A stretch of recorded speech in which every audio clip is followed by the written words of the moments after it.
ভাইরে, ঢাকায় মেয়েদের জন্য পিঙ্ক বাস চালু হয়েছে। এখন অ্যাডলফ খান কি সেই পিঙ্ক বাসে উঠতে পারবে? তাছাড়া বোরকা শামীম কি সেই বাসে বোরকা পরে উঠে যেতে পারবে? না মানে আমি না, জাতি জানতে চায় আর কি। তাছাড়া লোকাল বাসগুলোতে ইঞ্জিনের পাশে মেয়েদের জন্য 9টা সিট বরাদ্দ থাকে। এখন কি পিঙ্ক বাসেও সেই 9টা সিট পুরুষদের জন্য বরাদ্দ থাকবে না? যদি বরাদ্দ না থাকে তাহলে সেটা তো বৈষম্য।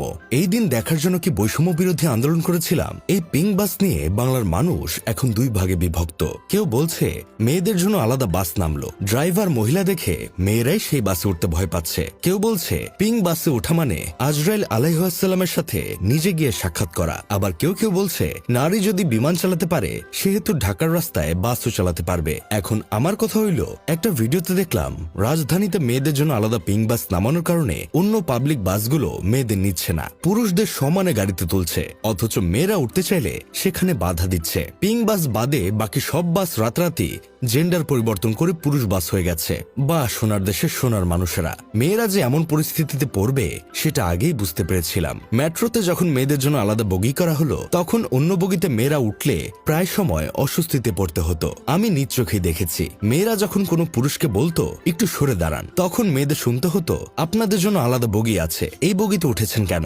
সেম সমস্যাটা এখন পাবলিক বাসগুলোতে মেয়েদের সহ্য করতে হবে। মেয়েদের জন্য আলাদা পিঙ্ক বাস নামলো, সে বাসের ড্রাইভার মহিলা, হেল্পার মহিলা এবং সকল যাত্রীরা মহিলা। এই বাসে কোনো পুরুষের কারবার নাই। বিএনপির আমলে যদি কোনো ভালো কাজ হয়ে থাকে তাহলে এটাই একমাত্র ভালো কাজ।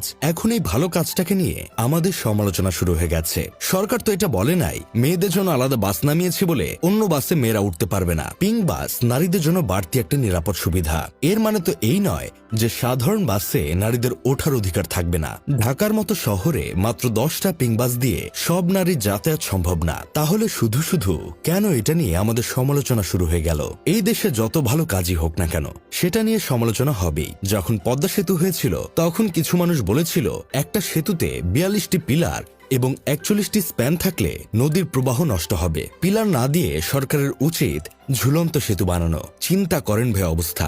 6 কিলোমিটারের চেয়েও বেশি একটা সেতুকে কোনো পিলার না দিয়ে ঝুলন্ত সেতু বানানোর পরামর্শ দিয়েছিল কিছু বাঙালি। মেট্রো রেল যখন বানিয়েছিল তখনও সেম কথাটা বলেছিল, এতগুলো পিলার থাকলে নিচ দিয়ে কোনো মানুষই চলাচল করতে পারবে না, পিলার বাদে মেট্রো রেলের রাস্তা বানানো হোক। কাজ যত ভালোই হোক না কেন সমালোচনা করা যেহেতু আমাদের অভ্যাস, আমরা সমালোচনা করবই। ফেরেশতারাও যদি আমাদের দেশে কোনো কাজ করে আমরা সেই কাজেরও সমালোচনা করব। যাই হোক, শেষমেশ আমি গোলাম হোসেন একটা কাজের কথা কই। পাবলিক বাসে আমরা যারা চলাচল করি আমরা কম বেশি সবাই জানি মেয়েদের পাবলিক বাসে চলাচল করতে কত অস্বস্তির মুখোমুখি হতে হয়। মেয়েদের কথা চিন্তা করে পিঙ্ক বাস চালু করা এটা অবশ্যই